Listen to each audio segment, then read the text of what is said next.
So this morning, let's look at the Apostle Peter, who's a central figure in today's first reading. Remember now, back to the Gospels, we can easily describe Peter as impulsive, even at times laughably slow. Think about it. He's a fisherman, and twice he jumps into the water with his clothes on. One has to admit his impulsivity was fueled by a great energy, which helps us to come to know Peter in the Gospels as a disciple of Jesus who was always thinking. If there was a question, he immediately had an answer. A problem, he came up with a solution. If he was given options, he'd make a decision. And on the flip side of his personality, if Peter heard silence, he started talking right away. For him, disagreement was a challenge. And when he thought someone was wrong, even Jesus, he came up with a correction. The one thing about Peter is that without a doubt, he was a man of action. Now let's look at him again in today's reading from the Acts of the Apostles. Peter found a man named Aeneas who had been confined to bed for 8 years and was paralyzed. And Peter said to him, "Aeneas, Jesus Christ heals you. Get up and make your bed." And he got up at once. Look at how Peter has changed, from the one who denied Jesus 3 times to the one who is now healing in Jesus' name. And look at what God did with Peter. Peter, the one with great energy, but even more importantly, he was someone who was open and wanted to grow, to become a better person. Looking back into the Gospels, we can see how over their time together, Jesus shaped and he molded Peter. Listening and responding to Jesus in their conversations, Peter matures. And sharing so many experiences with Jesus, his character was shaped in a way that became more and more like Christ, slowly, incrementally, over time.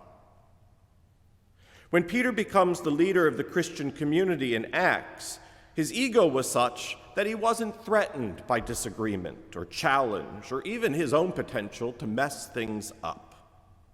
He had learned to take things seriously and in stride, to adapt and to change, and to move forward in a way that had purpose and was with energy.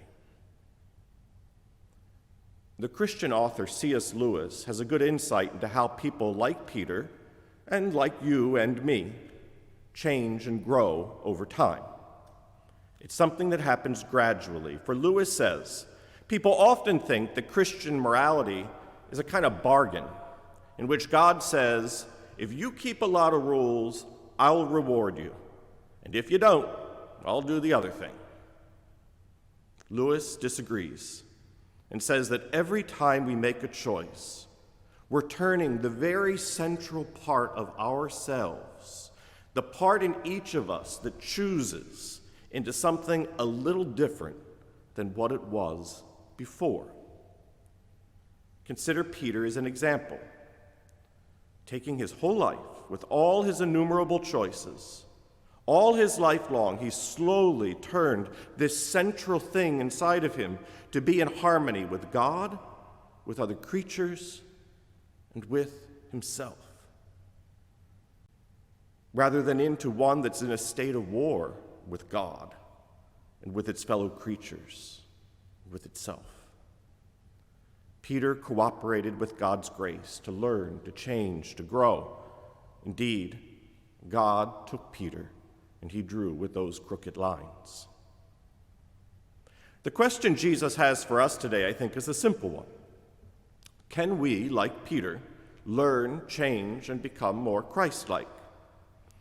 There's one line from today's reading that jumps off the page for me as a way to answer this question concretely.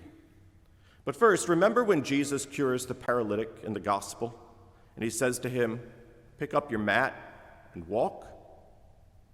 Well, now think of today's passage when Peter cures the paralytic, Aeneas, and he says to him, pick up your mat and make your bed. Really? Make your bed?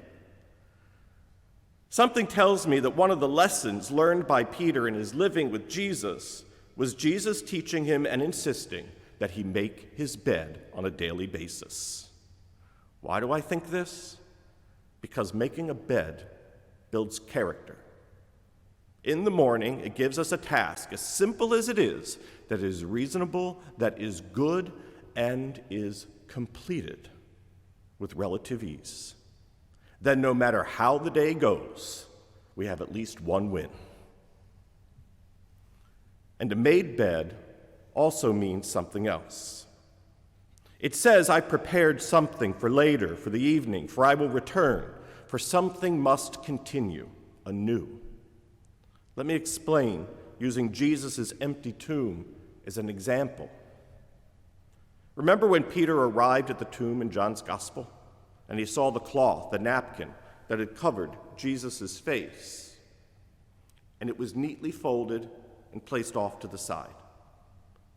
Peter knew that the Jewish tradition of his time believed that when the master was finished with the meal, he would throw his napkin away, toss it off.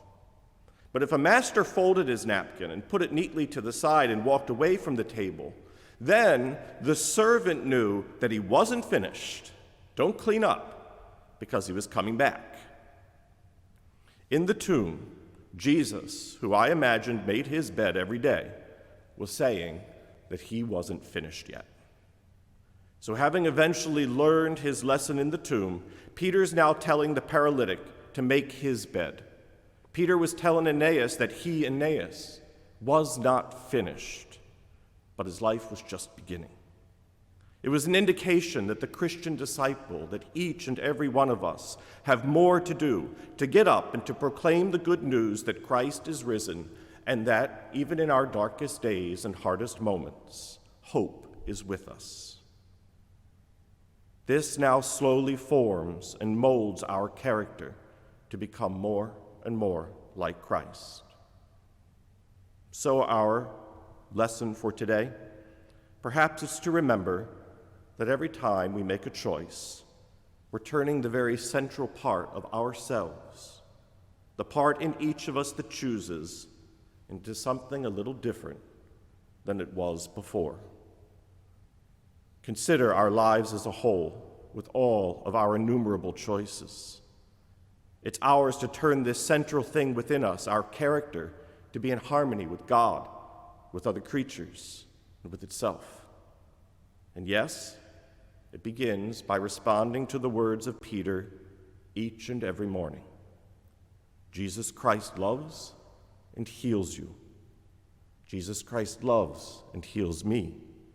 In his name, may we rise up each day and make our beds.